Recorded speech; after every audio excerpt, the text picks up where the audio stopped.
last, the right leg, the last. Hunter's injury? Yes. Chronic. Yeah. Get it done, right? Right. I still don't have the sign.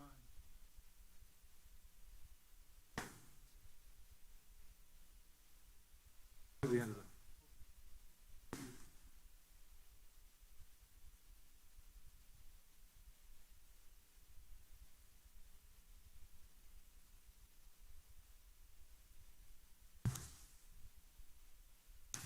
Hey, somebody.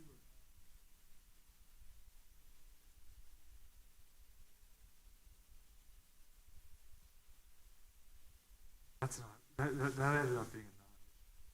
I wouldn't even bring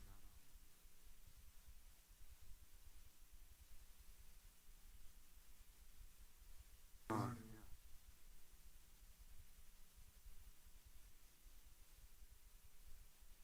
Yeah, but that's the big change. Currently, we did have debate.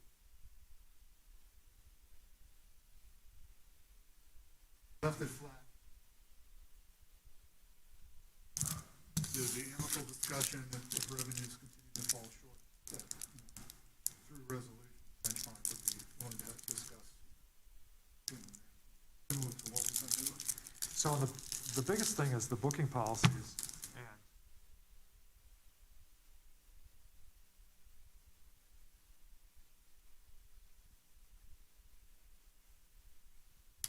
Really just a swap between DoubleTree and benchmark. I would, It wasn't much. I would throw in that you.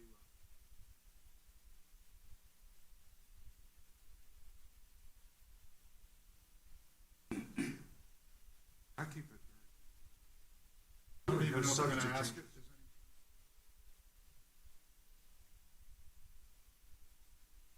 any- Really would probably be. He would ask that. Well, look, tell us what the. Yeah, right. They also step up.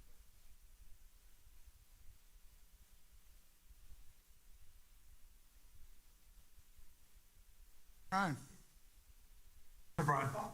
Hey. Sure, get me that Brian. Oh, sure. Oh. They're nice people. Yeah. They're last year.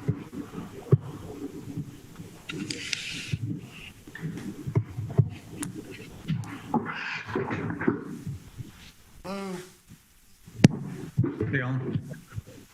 Hey, Tom, how are you doing? Righty, good afternoon. How you guys doing? Good. Don't get the read. Yeah.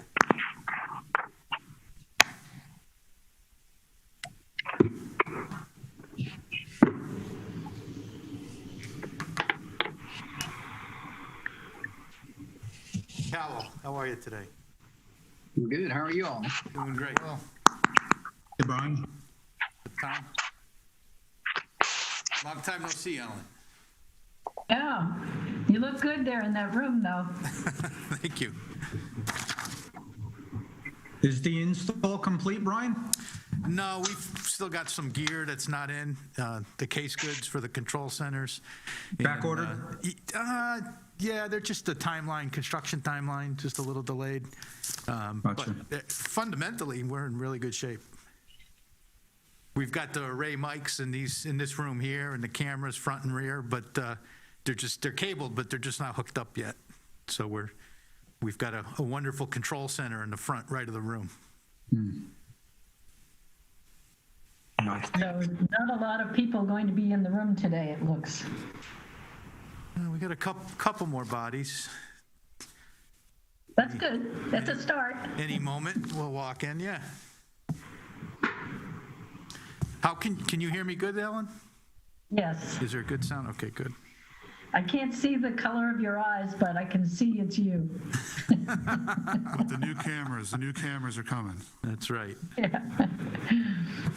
But the sound is much better, so thank you. Hey, Larry. Hello, how are you today? Hey, Larry, how are you? Wonderful. So we've got Larry and his brother Brian and his other brother Brian. Is that what it is today? Yeah, that's it. Mr. Beers. No, RD will be in momentarily. Sandra will either join us here in the room or dial in from her office, but she's here.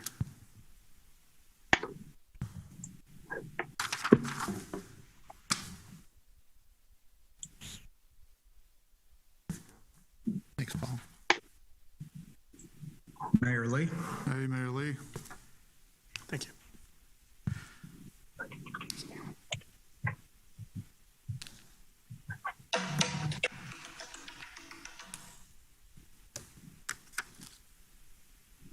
Hey, Bob, Brad Davis will be doing the presentation for the Fotai Flynn audit presentation.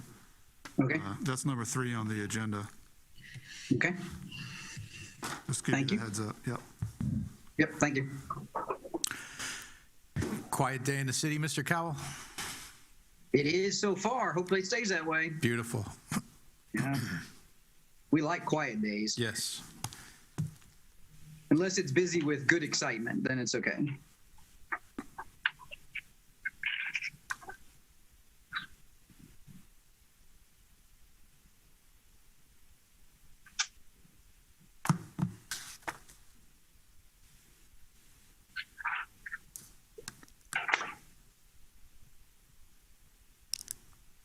We didn't change it. No.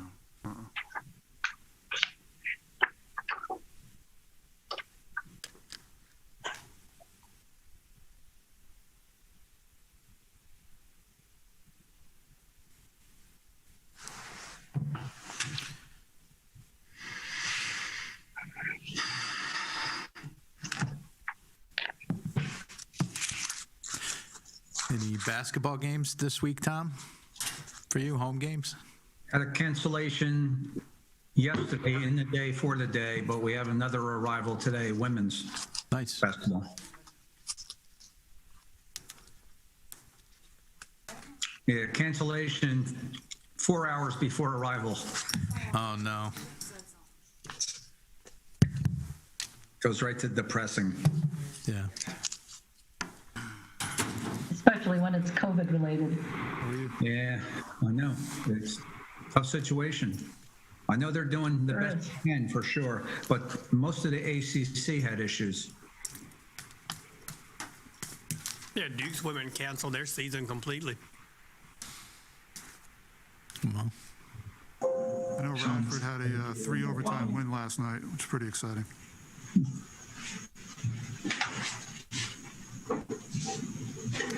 Tom here.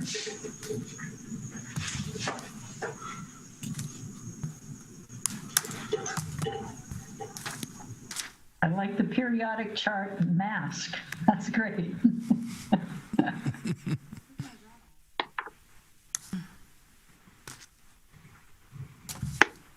I like having my own table.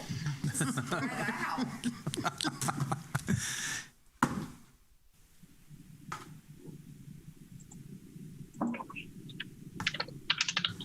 Thank you. Hello, everyone. good Afternoon. Can you hear me okay? Sound great. Good.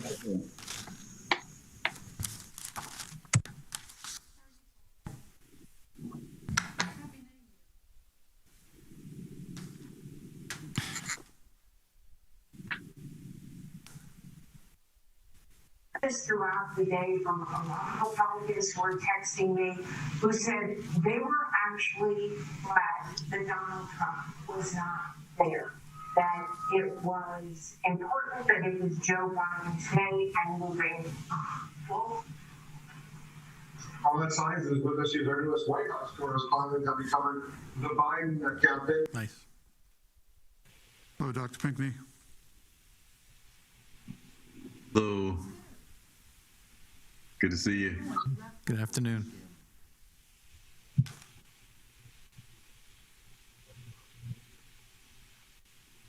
Still waiting on Dr. Ghosh or Mr. Rosen for a quorum.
Yes.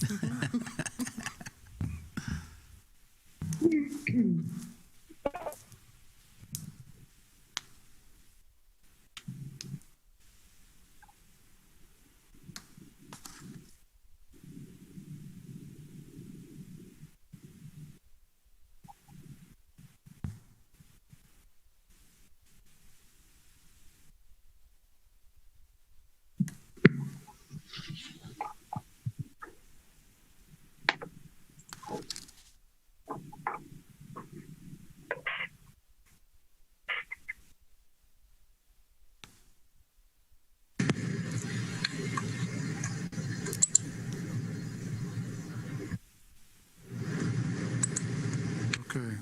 Hello, Dr. Ghosh. Good afternoon. Good to be with all of you.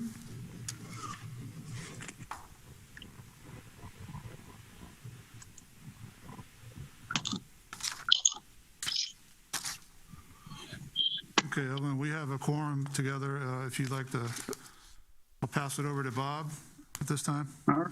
Thank you. Thank you very much. We will go ahead and call the Hotel Roanoke Conference Center Commission meeting of January 20th, 2021 to order. And Happy New Year and welcome to everyone for the meeting. If we could have the roll call, please.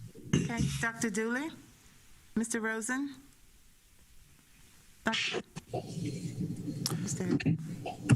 Dr. Pinckney, Dr. Ghosh, Mayor Lee, Here? and Mr. Kyle. And I am here as well. Thank you. We do have a quorum for the meeting, so thank you all. Our next item on the agenda is approval of the minutes, and I will first ask if there are any questions or amendments to the minutes, and if there are not, would entertain a motion for their approval. So moved. As a motion, is there a second?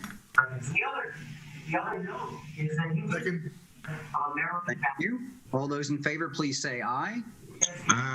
Aye. Any opposed? Thank you very much. The next, and I know we're getting. I don't know if everybody else is getting feedback from somebody. I don't know who, so I don't know. Sounds like it's gone away, so thank you. The third item on the agenda is the independent auditor's report, and I believe Mr. Davis is going to be presenting this to us. So at this point, I will turn it over to you. Thank you, Bob. Thank you all for having me. I am going to do a quick presentation and just go over the draft of the audited financial statements as well as our audit committee letter. Brian, were we able to get me permission to share my screen with the IT department? Yes, Brad, you're good to go. You can share away. Great, thanks. So first thing I'd like to do is thank Brian and Larry for all of their hard work and effort throughout the audit, as well as Amelia and her staff. I think Ann Bostic may be with us today. They've all worked really hard to help us with the audit and did a great job of getting us the information that we need. I'm going to go ahead and share my screen. So hopefully everyone can see the audited financial statement draft. Is that available to everyone? Yes, sir. So I'll scroll through. Again, please feel free to stop me if you have any questions. So I'm at the management discussion and analysis document. This, as you all have seen in the past, is the document that Larry has authored and did a great job with it. This document converts all of the accounting language into plain language that's easily understood. He does a good job of explaining variances between the years. So I'm not going to read this document, but I do encourage you to go back and read through it, particularly if you have questions about any variances that you see inside of the financial statements. I'm scrolling through to our independent auditor's report. This document on the first page of the report does indicate that we've performed our audit in accordance with government auditing standards, as well as specifications for audits of authorities, boards, and commissions. The next page is our opinion, and this is an unmodified opinion, which is the highest level of assurance that we can offer. Obviously, we'll have a signature on the final document. The next page is the statement of net position, or the balance sheet. Obviously, there's some changes within cash and investments that you can see. Changes within the restricted cash. The contributions receivable of $870,000 in the prior year. This related to the city of Roanoke's contributions from the sales tax rebate, and all of that was collected in the current year. So our total assets are very similar to the prior year's numbers. If we look at the liabilities, obviously we've got a big change here with the due to Hotel Roanoke. This is just the true up between the conference center and the hotel that takes place every year. It's a timing issue. And so our total net position is just under $16 million. The next page, we start the revenues, expenses, and changes in net position. This is our income statement. The first line item is the conference center charges and commissions. Obviously, the number is down. It's down about $1.2 million, and as Larry's MD&A indicates, the organization was really doing well the first few months of the year and actually ahead of schedule. And then obviously the pandemic hit, and it certainly took its toll on the revenues. So about a $1.2 million decrease over the prior year in revenues.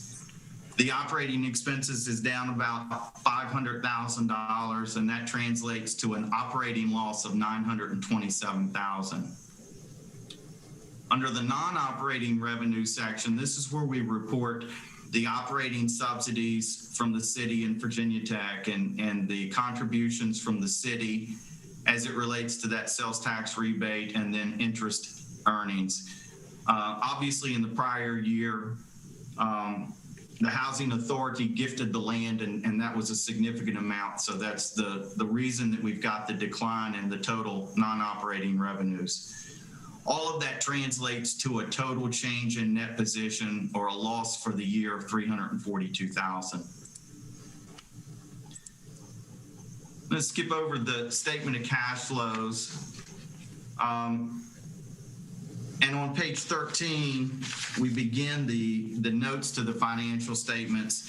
The first few pages of these notes are very, very similar to what you all have seen in the past.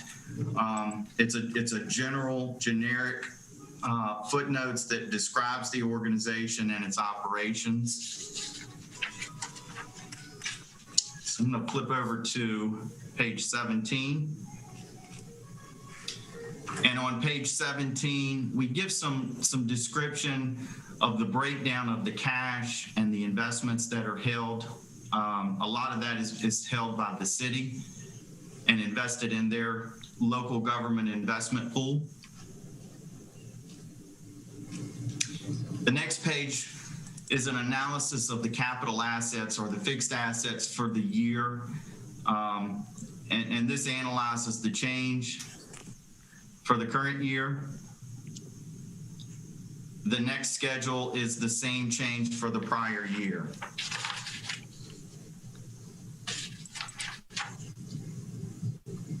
On footnote 5, we discuss the related party transactions. And again, we talk about the contributions from the city and from Virginia Tech of $80,000. We also, in the next paragraph, we talk about the city's contributions and related receivables for the past few years as it relates to the sales tax rebate. As you all know, the sales tax rebate belongs to the city. The city has made decisions each year to contribute those funds to the conference center. Those funds are earmarked for capital improvement projects. Footnote 6, we talk about the various commitments and contracts that are in place. Obviously, footnote 8 is an important footnote and one that's included in all of our financial statements that we've audited this past year. COVID obviously took its toll on the organization, and basically we're describing here, it's no way to tell what the total impact is going to be on the organization. Certainly, we're all hoping that this ends soon for all kinds of reasons.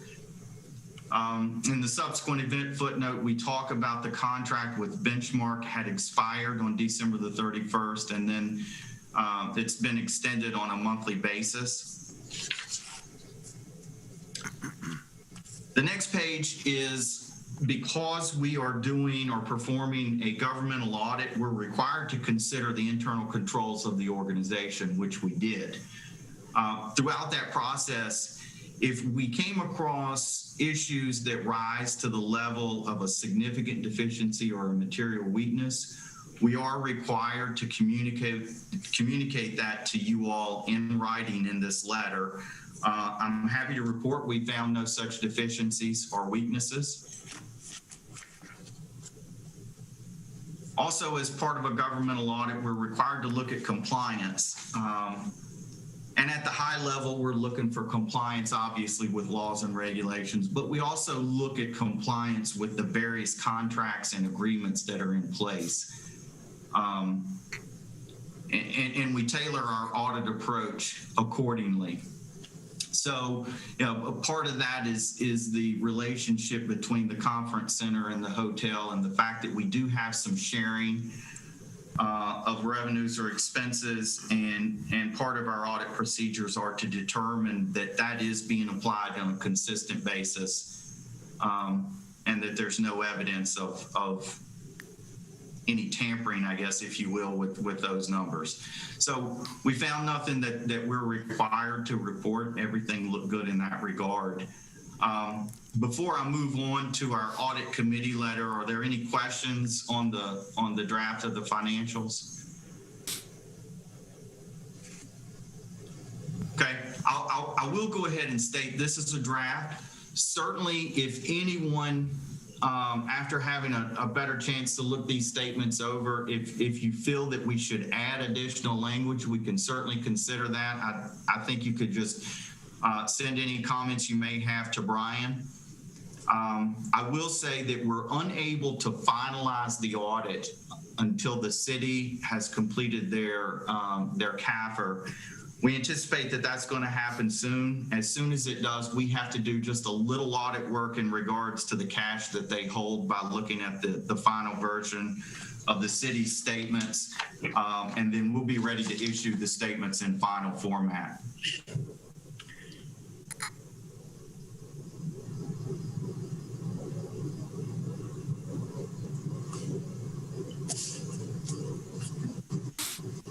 So now I've got the audit committee letter up, and this is a required communication that we have with you, the governing body. Included in this letter, we talk about there's estimates that are embedded in the financial statements, and they're an integral part of the statements. We've identified the most sensitive estimates to be the depreciable lives of assets and the depreciation expense, the allocation of shared expenses, and in the prior year, the value of the land that was contributed from the housing authority. We encountered no difficulties in performing our audit.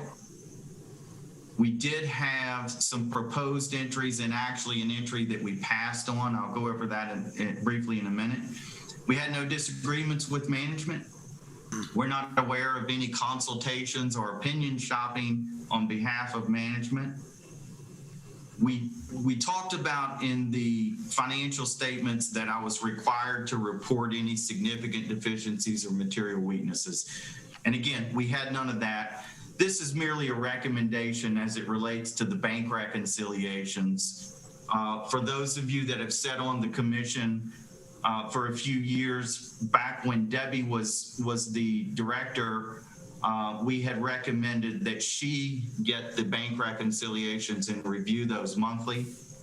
she was doing that, and then obviously we had a period of time where the executive director position was vacant. I believe the management company was still reviewing the bank reconciliations, and we've just suggested to Brian that he request these monthly and just take a look at them for oversight purposes. So we've discussed that with Brian. I think everyone's in agreement. Yes, and we received the bank reconciliations for the last month's financials and reviewed them. Great. So this is one of the journal entries, and we refer to this in the audit world as a PAGI. It's a journal entry that we've passed on.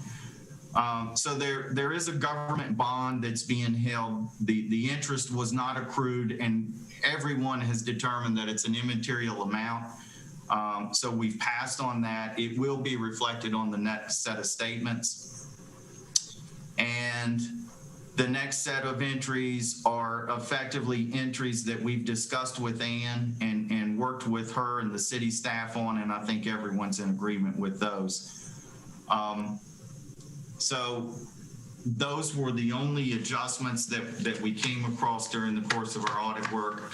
Again, obviously it was a tough year all the way around due to the pandemic. It certainly made the audit more challenging. Mainly for Larry and Ann, because we virtually completed the audit. So again, I think that created some extra effort on their part, and we certainly appreciate it. Brian, that's all that I had to go over, unless there's other questions. Thank you, Mr. Davis. Are there any questions regarding the information that has been provided? Not hearing any. As always, thank you for the detailed work that you did. Thank you certainly for the staff there at the conference center, as well as at the in the city as well. Appreciate the assistance with that. And Brian, I assume since this remains in draft form, there is no action to be taken at this point. Is that accurate? Yes, that's correct. Okay. Very good. With that, then thank you very much. Thank you all. We will now move to new business, and we have a number of resolutions that need attention. The first is resolution number 367, and this deals with renewing the amended and restated management contract to Benchmark Management Company. And Brian, are you going to pick this item up? Yes, thank you, Chairman Kell. So resolution number 367 to bring before the commission today is, as Bob stated, is the new management agreement contract with Benchmark Hospitality. It is a 5-year term, and everybody should have a copy of that so you can look at it as you need to. So I bring that before you today and ask for your consideration on resolution 367. Thank you, and we will start with any questions that anyone has regarding the resolution.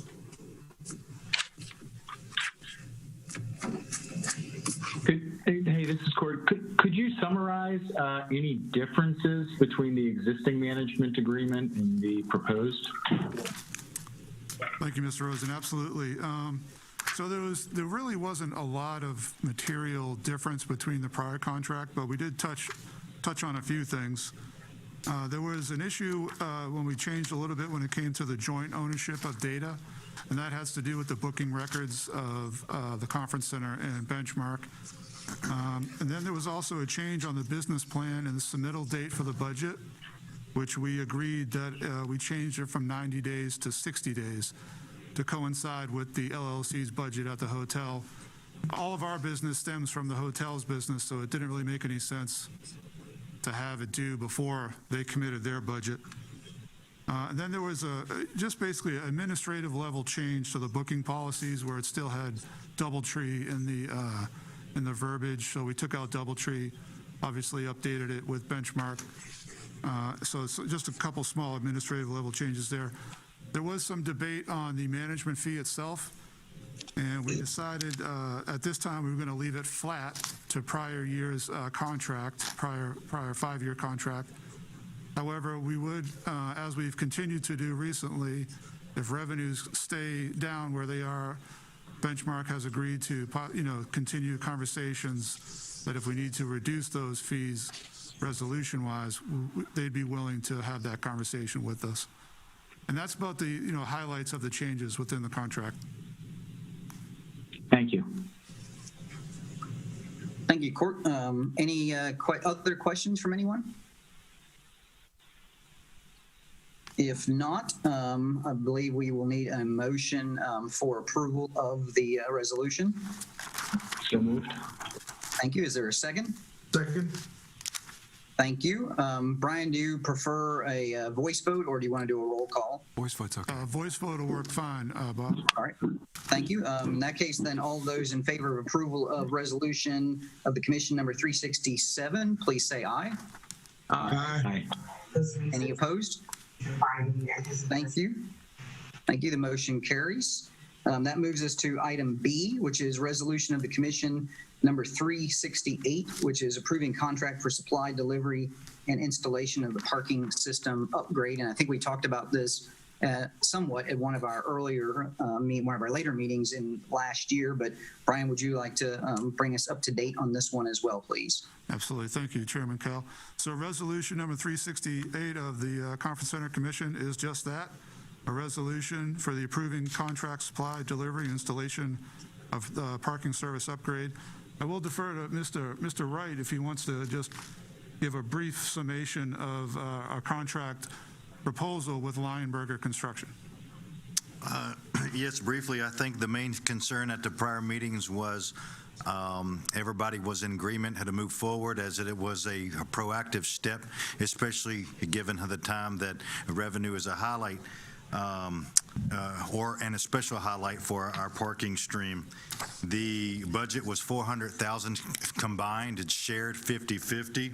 It'll end up being $195,867 per entity, and it was under budget by about $9,000. I think everybody knows that Lionberger Construction is a local firm. We're very pleased with their work. Their latest endeavor with the hotel was the Pine Room and outdoor patio during COVID timelines. They're ready to get going as soon as this resolution is signed and the contract is executed. And I strongly recommend moving forward with this resolution. Thank you, RD. Yeah, and I would also say right now, parking's our highest source of revenue. So anything we can do to capitalize on that right now is a good opportunity. So I bring before the Commission Resolution 368.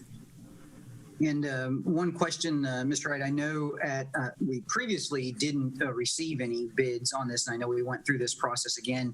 Did we receive more than one bid, or was this the single bid that was received? No, Chairman Cal, one bid, and again, after speaking to you and a few of the other board members, I think everybody was in agreement how to move forward, given the company involved. Very good. Thank you. Thank you. Are there any other questions? If not, I will entertain a motion for approval of resolution of the commission number 368, please. So moved. Is there a second? Thank you. And all those in favor, please say aye. Aye. Aye. Any opposed? Very well, thank you. That resolution passes, and that brings us to item C, which is resolution of the commission number 369 involving an approval of a change order. Mr. Wells, please. No, sorry, Mr. Mann. Yeah, I'll take that. Thank you, Chairman Cal. So resolution number 369 of the Conference Center Commission is a change order to the contract that we have for the installation of the audio-visual upgrade teleconferencing equipment. As we began to go through installation and kind of a moving project here, we realized that it would behoove us to install new projectors in the Roanoke and Crystal ballrooms. So we decided to get that out there and get that put as a change order within this contract. So I bring before you resolution number 369, which is a change order, which is the purchase of two new projectors for the total cost of $28,188.16. And Brian, just for clarification, because the bulk of this project is being paid for through CARES funding, that came forward, but this would be funding beyond what was received out of the CARES Act. Is that correct? That's correct. This will come straight from the Hotel Commission. Okay, thank you. Are there any questions regarding this resolution? If not, I would entertain a motion for approval of resolution number 369. So moved. Thank you. Is there a second? Second. Thank you. All those in favor of approving the resolution, please say aye. Aye. Any opposed? For conferences like that. Thank you very much. That now moves us to item 5 on the agenda, which is the financial reports. And Ms. Bostic, I believe you are going to pick this one up. Yes, good afternoon, everyone. I want to thank everyone for their patience with us over the past few months and being able to present our 2021 financial statements, September, October, November, and December. Okay, you answered my question, Brian. Thank you very much. We'll start with September. Page 1 shows the month-to-date operating results with a change in net position or decrease in net position of 41,313 for the current year versus a 66,546 decrease in 2020. This is a decrease overall year to year of 34,767. Moving on to page 2 of that same report, the year-to-date glance shows at the end of September, our change in net position decreased overall to 268,817 versus for the same time frame. Can you advance? Have you advanced the page? Okay, there we go. Back one, please. Okay, 2020 of 119,453,000. Note that our budget for 2021 is very close, projected at $265,076 change in net position. Overall, year to year, we're under, or we are deteriorating in our net position just under $150,000. Page 3, which follows, shows the composition of our cash and investment balances, totaling $5,892,497. Okay. And we're moving on to October, if you would, please. October's net position decrease was $76,344. Current year, prior year was just approximately $20,000.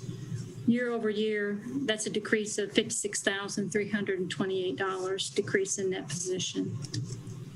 Year to date for October, we had budgeted a $229,274 decrease in net position, which in reality was a little worse than that at $376,650. Last October, in contrast, 154,591 increase in net position. So in compared to prior year, our decrease in net position was just over $500,000. Okay, next page, please. You can see our cash balance varied very little month to month. We're still at 5.8 million. And our asset placement reserve decreased slightly to 83,301. And on the next page, you see the components of our cash and our investments, okay, for October. Let's move on to November. First page, we're showing month to date, a decrease in net position of 106,728 versus a decrease in net position of last year of 63,540. We have budgeted a $26,666 decrease in net position. So overall, 21 versus 20, we decreased, we had a less favorable position of 43,188. Okay, next page, please. Year to date, at the end of November, we're showing a change in net position of over $500,000 compared to November of last year, an increase in our net position of $130,879. Between this year and last year, our net position the decrease is $633,688. Definitely not a pretty picture. Next page, again, we're showing our cash balance was a little over 5.8 million, and our asset replacement reserve increased somewhat to 85,424. Rolling forward to December. Month to date, we decreased our net position 118,581. Last December, our change in net position was 669,936. So year over year was a difference of 448,645 decrease in net position. The next page should show year to date as of December 31st. Our decrease in net position is $622,340 compared to last year when we had an increase for the first half of the year, $204,324. Overall, that's a drop or a decrease in net position year to year of $826,664. Cash balances, again, shows the components of the cash on hand versus the investment pool at just under 5.5 million.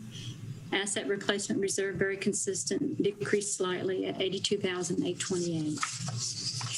So overall, not a very pretty picture, but I don't think anyone else was expecting any difference. So I'll entertain any questions or any follow-up that anyone would like to ask at this time. Thank you, Ann. Are there any questions after everybody kind of gets over the shock of seeing what we all know in numbers?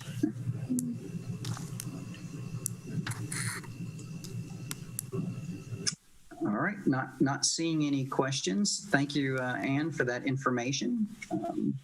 We will now shift to item number 6, which is on the Conference Center operations performance updates, and I believe this one is off to Mr. Wells. Thank you, Mr. Cowell. This report takes us through financial and operational matters through December. And there are some revisions throughout the report from yesterday based on receiving star reports last night for the month of December. We did have November's in the draft, so you'll notice that as we go through the report. Right now, I'd like to turn it over to Larry Johnson to cover the financial performance. Well, obviously, as we discussed, the first half of the year was severely impacted by the epidemic. Total operating revenue for the period was $415,000 compared to $2,470,000 for the same 6 months last year. Over the first 6 months of the year, there was only 1 month that was over $114,000 in total revenue. We started out extremely low, July, $62,000, August, $56,000. We seem to be gaining some traction in September. We finally had over $100,000 with $114,000. And then things started declining again with $83,000 in total revenue for October, only $42,000 in November, and $57,000 in December. Over those same periods last year, we're doing anywhere from $400,000 to $500,000 in revenue per month. So a severe decline there. Gross operating profit for the first 6 months was a net loss of $563,000. That was $300,000 worse than we budgeted, and it was a decline of $974,000 over the same period last year. Net income for the period was a net loss of $622,000. That was a decline of $824,000 over the prior year.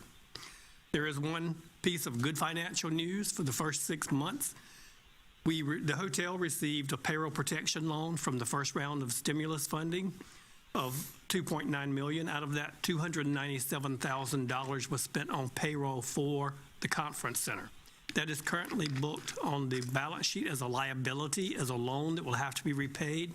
However, we believe now that 100% of that loan will be forgiven. Once that is forgiven, that will be booked as a credit to the conference center's profit and loss statement. So that will reduce the net loss from $622,000 for the 6-month period to $325,000 for the 6-month period. In addition, we have applied for and expect to receive a second round of stimulus funding, a second payroll protection loan, And again, part of that will be spent on conference center payroll, so that will impact the second half of the year as well. Thank you, Larry. I think you said 2.9 million for the loan. It's 1.9. Just to clarify that. And correct on the application for the second round of PPP funding, application was submitted overnight with conditional approval on a $2 million follow-up loan. So waiting a closing date. Originally indicated that would probably be by the end of January. So working on that. Next item, Hilton Quality Assurance Audit. We do receive quality assurance audits from Hilton. They're generally annually. If you perform at an outstanding level, below that, they're performed twice a year. We did have an audit which was virtual. It was in January, and happy to report, our highest quality assurance score of 96.9 was pretty much repeated at a 96.3 for quality assurance. Little different exercise as the auditor has to do a virtual tour through the whole building. Mr. Wright handled that tour, and nothing significant to report. So we're very happy about that. As part of this overall presentation, we're going to give you some very good updates on the hybrid meetings project, both the actual physical installation and the strategies being executed to leverage that asset for sales and marketing, and to make sure the conference center maintains its position as the most technologically advanced conference center in a commercial basis here in the Commonwealth. We'll get to those pages. Quick update on CARES Act funds. I think the group here knows we've previously reported that we received grants for the overall project here on a variety of ways. These are grants that were distributed by the city of Roanoke, a performance grant, which was fully executed, a business grant, and then specifically for the conference center, a grant for personal protection equipment, which was very helpful in upgrading our inventory of electrostatic sprayers and other filtration HVAC improvements throughout the conference center. And just as another bookkeeping note on the P&Ls, when we have contact tracing for associates that were exposed to COVID, we tracked that, and we've already received over $10,000 in rebates on that quarantine pay, and expect to book additional 20+ thousand. So we continue to do the best that we can from a safety standpoint and fully comply with both CDC and Virginia Department of Health guidelines. Next item, governor restrictions, as we've mentioned in the previous meeting, major impact on traffic, major impact on ability to drive revenue. That includes F&B operation, the conference center, gatherings, trainings.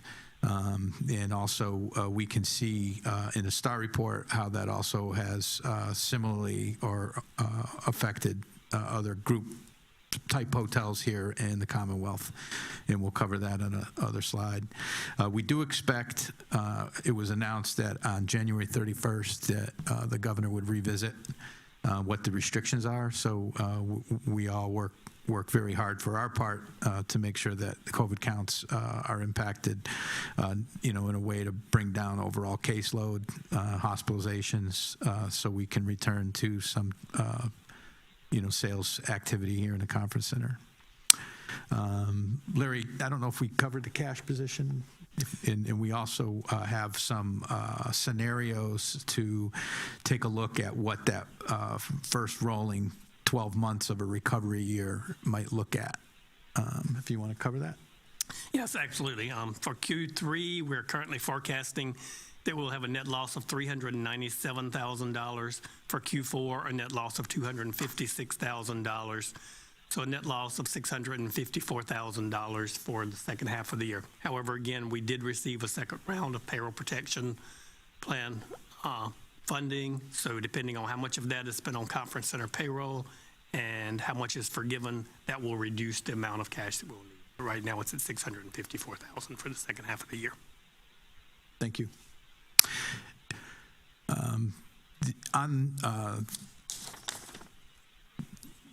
Two slides up. These are the recovery scenarios that we prepared, and on it, starting from the left, you can, in the first column is the fiscal year, actual fiscal year, and this is 2018-19 fiscal year. We needed to pick a year that was pandemic-free or other business impact-free. We had a big spike in prior years with business opportunities with Volvo, and this year provided us with a solid base for this projection. And then we captured the year-ending forecast, which Larry just reviewed, and then further calculating through group segmentation and overnight occupancy in the hotel, what a reduction in group rooms and a reduction in same contribution from a group room standpoint would translate into throughout the profit and loss statement. And you know, this isn't really a budget or a forecast. This is just two scenarios that you know, could play out.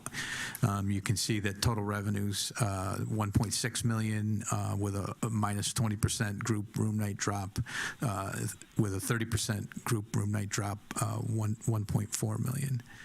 So we thought those might be helpful for the commissioners, and it's definitely a guide, you know, for the hotel as we get closer to our budget season. And I think it was a good exercise, and it was performed by request of Commissioner Dooley at the last meeting. And would be happy to take any questions regarding this data or any of the data we've already covered in this operations presentation.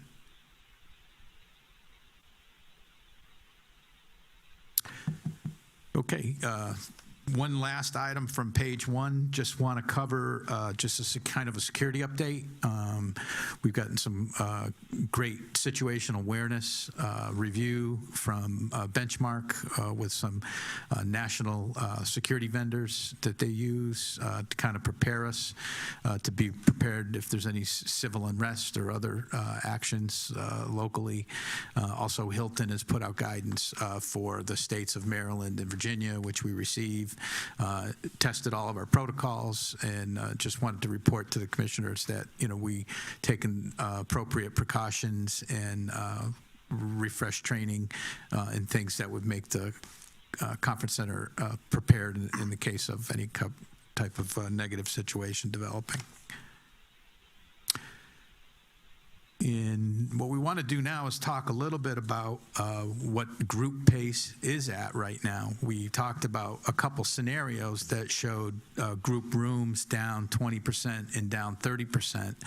But this chart shows where we're currently contracted for definite bookings, which means contracts are executed in-house, and tentative bookings, which are two categories that we measure booking pace by year over year.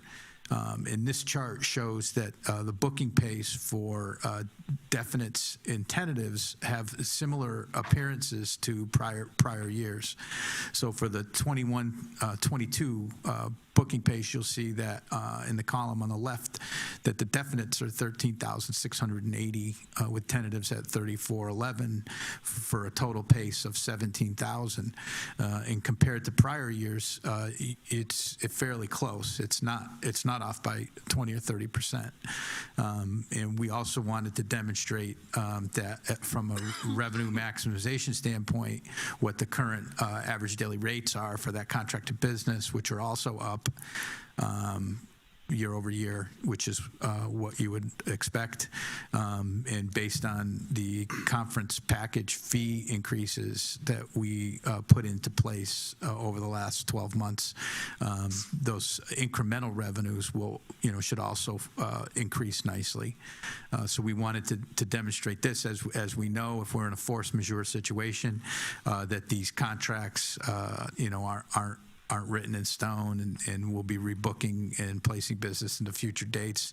But again, would like to note that to be in this position of 17,000 group rooms in the pipeline has really been a testament to the sales team here as far as shifting business that had fallen out of last year and getting them securely on the books, with pretty decent activity in August and starting in July. Some light group activity, still in this fiscal year, April, May, and June. So we wanted to get that information in front of you with the other two scenarios. And this chart is published by Cvent, which is a venue securing platform, and they're really a global company. And this statistic shows that the pace of cancellations is starting to close to a non-pandemic year. We're happy to see that trend, and I think as we get through the next few months, we'll understand if that gap's going to close even more for that booking pace we just discussed. And another statistic from Cvent, and for the first time through the pandemic cycle, they started to see meeting planners start to issue and close on RFPs in the second half of 2021. And this is data that, is early December. Another update should be out soon, but kind of is indicative of the cancellation merging. So it's a little bit of a green shoot, positive indicator. In Virginia Restaurant, Lodging, and Tourism had consultants present to them what a recovery might look like here in the Commonwealth, and we borrowed this slide from that presentation.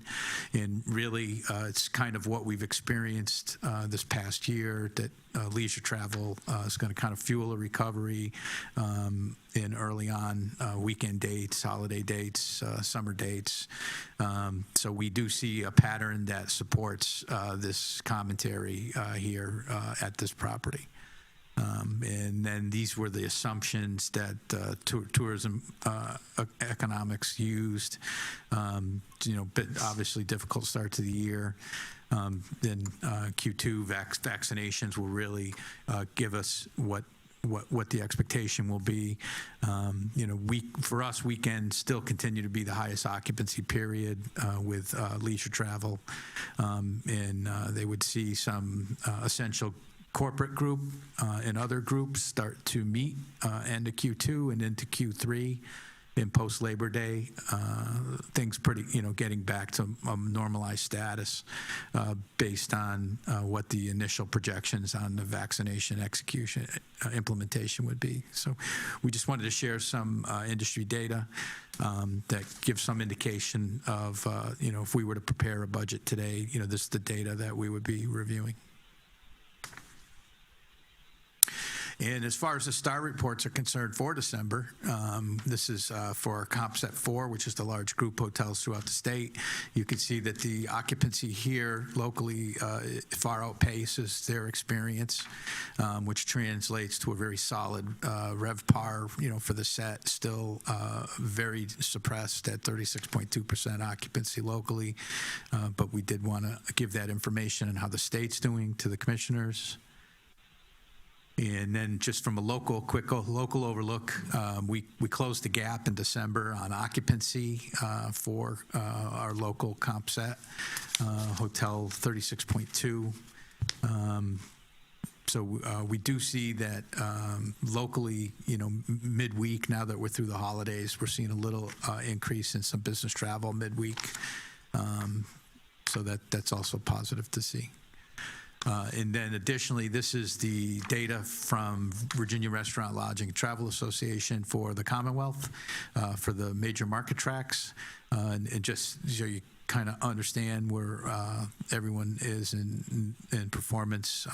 Some of the markets in Northern Virginia that are available to handle some quarantine duty for military personnel before they're deployed have shown some resilience in those specific markets. But Roanoke down 30.8% occupancy, and this is a calendar data set, so this is year-end numbers, 41.9% for Roanoke. Based on the 60.5, and then quality continues to be priority one, quality of service, guest experience. So we wanted to share, the top three questions and then the pandemic-related questions from Hilton's quality assurance scores, and we're happy to still be in the top tier of the Curio brand. What's not on this page, which we're also very proud of, is the fact that our overall experience and service scores are actually higher than the same period last year. So the team is continually challenged and looks to make improvements. And then the pandemic response, which is key, availability of and accessibility to food and beverage being the top positive gap to the Curio brand average, which is good for the conference center as far as a reputation is concerned, with folks knowing that the entire facilities fully staffed from a culinary standpoint and prepared to execute on service events. And if is there any questions on any of the STAR reports or the service metrics that I reported on? Hearing no questions, I'll turn the next slides over to Sandra Holt. Thank you, Brian. So currently we are sitting at the end of December, 6,976 room nights on the books. We are forecasting 7,877, so down about 901, but we do have some tentative business on the books. And so we're going to have to shift some out of quarter 3 probably into quarter 4, as we are continuing to see some cancellations in quarter 3.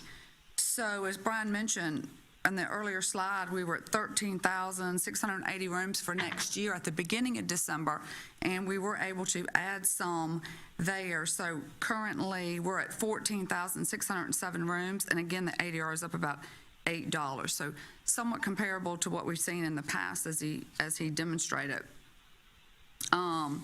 We did close another 2,124 room nights, and you can see that the years that those are in. However, we are still experiencing some loss. So for this year, we lost another 1,258 rooms. We booked 462, so we're still at a net loss for this year. The positive is on the groups that we are booking them at about a 62% conversion to a package. So some good news in there as we move forward. Next slide, please. So we dug a little bit into the conference center revenues based on where we're sitting today and where we're what we're forecasting. And so that first area really shows conference fees, AV, and administrative fees. We took the rental out of that particular area, and we took the coffee breaks out because it's either food or no food, and a lot of that food's catering and banquets. So currently on the books definite throughout the end of the year is about 256,000. We are forecasting a little over that. We did lose some businesses we just talked about for this particular year, so we may have to do a little bit of adjusting there. We are booking everything that we can, and then as we look forward into coffee breaks, we have definite about 63,000, and so that you can see that that's over forecasted about a little over $79,000, and then meeting room rental continues to come in. However, for 21-22, our pace is only short like $8,251 in these particular categories. So, and out of the 14,607 rooms that we have on the books going into next year, package is 9,948. So we're at a 60% conversion to package as we move forward. So hopefully all this holds tight and we'll be able to put in some more, and fingers crossed and a lot of hard work will stay positive for next year. And as Brian mentioned, the team is certainly moving contracted bookings from this year into next year, and then some won't come back until the following year. So as you look at the pace, as I've already mentioned, for rooms, we were forecasting in quarter three 1,442 rooms. We only have 602 rooms definite. So we're going to have to shift a little bit out of that into the next quarter, where we already have 4,153 rooms definite and forecasting 4,186, and still have 99,000 in tentative. So just a little bit of shift there, and hoping to make that work. We are seeing, small meetings come to the table, some small day meetings that will continue to come to the table, and some local catering as well, which none of those are showing any commission to the conference center. So the month of December, as we've all already heard, was quite a rough month, where we basically had 128 people in the building, 25 that were here with guest rooms, 58 no guest rooms, and then 45 on an EP basis. So we've had 128 people in the building, not including any banquets or catering, and throughout the year, almost 2,100. And when you compare that to last year, almost 32,500 people. So we've all been talking about what a rough year it is. So we're focusing a lot of efforts as we move into the next fiscal year. And again, the room nights on the next slide were down also, 367 down in EP, 304 down in package. So 671 rooms down from what we budgeted for December.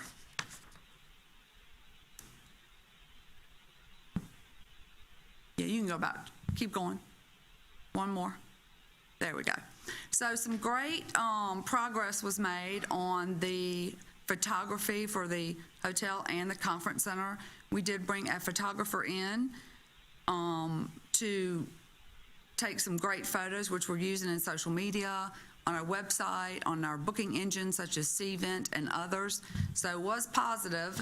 We did take some of that downtime and really did get some amazing shots, and we did come in under what we budgeted this year for photography, which was also quite positive. You can move again, please. Part of the path of leveraging hybrid meeting technology is to take advantage of assets with Benchmark, and they've got a recovery business accelerator page and construction for the Benchmark Resorts and Hotels website. There's a portion where we're going to talk about the meetings of the future because of the investment made here by the commissioners. We're going to highlight the hotel on that page, which will be helpful throughout the Benchmark platform. Colton, if you want to, next slide. And that's going to dovetail in with a strategy of continual marketing throughout the year on all channels. It's hard to say which industries will start rebooking, meeting planner, corporate meeting planners, what their recovery season looks like. So there'll be a constant drip of marketing throughout all of our channels to make sure we're in the right place at the right time with our story. And these are many of the bullet points that have been developed as far as marketing hybrid meetings. In addition to the Benchmark channel, we're doing currently outreach to all of our existing contracts so they understand the additional value and service that's available to them here, and that we're prepared for any adjusted meeting programs they might have. Creating content, which are going to be videos filmed throughout the conference center that showcase the installed gear and how it operates with ease, with one plug HDMI, and how a larger event might look on a more complicated program. And that'll be done through blogs as well. Hilton has also launched additional event-ready portions of the program, and these revolve around hybrid meetings, and a hotel Roanoke and Conference Center Curio will be listed on that as event-ready, hybrid meeting-ready. And we're working with the Hilton Global Sales Office to make sure that for a larger hybrid event that we are in that grouping. And we feel that will also be helpful with this content and information. Crafting email campaign, and those will be distributed throughout the Mid-Atlantic to contacts within the Benchmark network. Which will be very positive for the Hotel Roanoke Conference Center, as some of these corporate clients are in Northern Virginia that we don't often have access to, so we're thankful for that. In the Platform C-Vent, we'll have specials up about hybrid meetings, and we've been in contact with them. We've had multiple calls so they could show us what products they have as far as supporting meeting planners with hybrid events. And also how to, use badges on our site so people understand we're more than a small event hybrid meeting destination. And then, of course, local partnerships with Chamber of Commerce and Virginia's Blue Ridge. Going to update a podcast with Virginia's Blue Ridge just to talk specifically about recovery of group, people meeting again, assets here in the region. And, one thing that we highlight throughout the years, but will specifically make extra space for is the CODA partnership that we have. This technology piece is a big part of their mission, and the small grants program that they have will be perfect paired with our hybrid technology as a small grant award for business that's interested in booking here. So we're excited about that tool. And, here's some of the marketing content that's already been developed and is alive currently at the hotelroanoke.com website.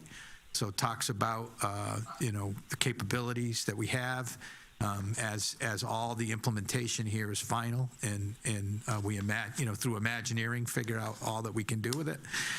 We're going to keep adding value-added elements to a program here on this website. And one of the things that we figured out with some of the implementation is that some of the equipment is specifically built for virtual studios. And we've got these new tech TriCaster units. If you want to click one more slide, Holden. What they do with green screen technology is they insert studios. So you could have a speaker or a pair of speakers make a presentation. There's about 30 different studio styles to choose. So that's just something fun that we haven't had. It's very techy, and it's easy for us to set up and install, and it should add a good entertainment value to clients looking to have something different in their programming. So excited about that. Sandra talked about some photography, specifically with a vendor that we secured, but we've also had a lot of interest in the facility from local photographers preparing their material for recovery. So we've had some wedding photographers, so we've allowed them to come in and do shoots, and for that we've gotten access to the images, so that's additionally going to help us market to weddings in the future. This summer we also look to develop some hopefully interest in some family reunion business that might have been postponed over the past year with needing space in the conference center. Colton. And a lot of this activity continues to translate into coverage, PR coverage, impressions for us, which are all very good. Travel, meetings, and some holiday content regarding around Fashion's Evergreen being canceled. But so it's all been active, a lot of effort and details being followed up on and executed on by the team, and definitely keeps us looking whole and ready for recovery. So very happy about that. And now we've got some projects that are open. RD, right, if you'd like to cover these. Thank you, Brian. Nice update. I'm going to be short and sweet. We've already highlighted bullet number 2 and 3 and also taken votes. So the parking lot, we will start ASAP. For virtual hybrid meetings, Brian just kind of concluded on. It's really going to be a dynamic end result and moving forward. We are making progress there, and we look ready to book business early February. Lastly, going up, fire alarm system infrastructure upgrade. It's moving along nicely, and in both sides of the house, meaning conference center and hotel, and we look forward to having that closed out and up online. That was a large upgrade. We have many thousands of devices, and we look ready to be closed and up and running by March 2021. And that's the end of capital assets. Thank you, Mr. Wright. Mr. Mann, I think that concludes our presentation, unless there's some questions. I'll turn it over to Chairman Cowell. Thank you, Brian and team, and we'll open it up to any questions that anyone has for Brian or anyone else on the team. Not seeing any, but I do want to say, Brian, thank you. I know, obviously, this has been, of course, a very difficult period of time. So the perseverance and the innovativeness of which you just covered in a lot of that information is very much appreciated, because I think it really does position the conference center and the hotel very well when we do start to recover. So I really do appreciate all of the work that the team continues to do, even while we're in the midst of all this craziness going on. So thank you. Thank you. With that moves us into any other business. And Mr. Mann, is there any other is there any other business for the commission? Yeah, thank you, Bob. I do have one kind of housekeeping matter that we have to take care of per one of our compliance with the hybrid, with the virtual meeting, is that I'll need for every one of the commissioners, and hopefully we can take roll, Ms. McCauley again, and I just need for you to state where your physical location is.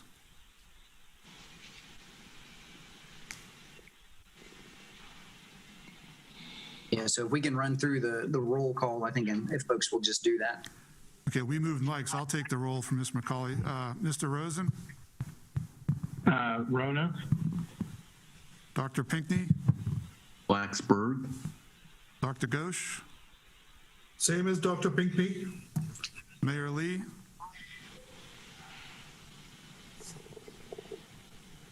Not sure if Mayor Lee had to leave us. Mr. Cowell? And I am at the municipal building in downtown Roanoke. All right, thank you very much. And that concludes the other business.